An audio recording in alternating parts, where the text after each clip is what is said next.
told you about simple interest, where the interest is simply being calculated on the principal amount every period and the growth of money is linear. However, most applications of loan that you will see out there would be related to what is called compound interest. Compounding is different from what you just heard me tell you regarding simple interest, in that in compounding or compound interest calculation, the principal plus the interest generated in the previous period becomes the new principal. So think about that for a second. So you take out a loan, and at the end of the first period, let's for simplicity say that it's the end of the year. After 1 year, there's going to be interest generated on that principal amount.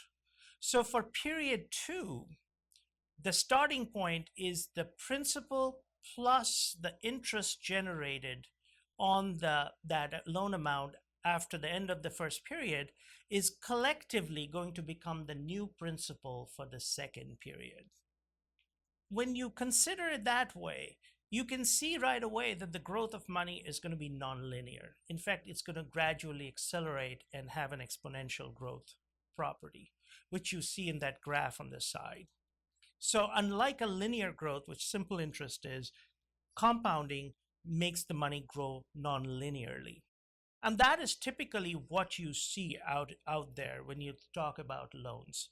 The money it's compounded every period. But we'll talk more about compounding frequency and all that and how it accelerates money growth over time. But for some fixing ideas, the formula for taking a sum of money, a single sum of money, as I'd like to call it, because I'll be telling you about annuities later. But here, we're talking about a single sum of money and its growth over time. The equations are for if you want to move money from the present to the future.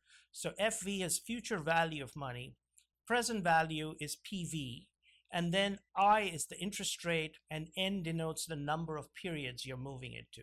So by the first equation, then the equation tells us that the future value of money at any given point, when you move it N periods in the future, at a growth rate of I being the interest rate per period, will be governed by this equation. Future value equals present value, which is value now, times 1 plus I raised to the power N.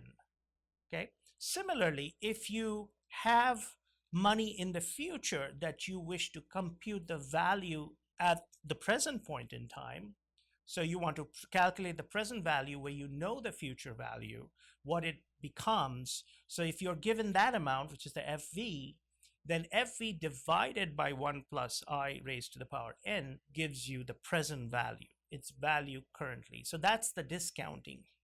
So in the first case, you're compounding, moving money from the present to the future. In the second case, you're discounting money from the future back to the present.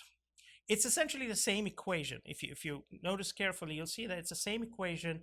It's just some of this, I've just rearranged the terms here to isolate what it is we are trying to do, but it's the same equation. The governing equation is the same in both cases.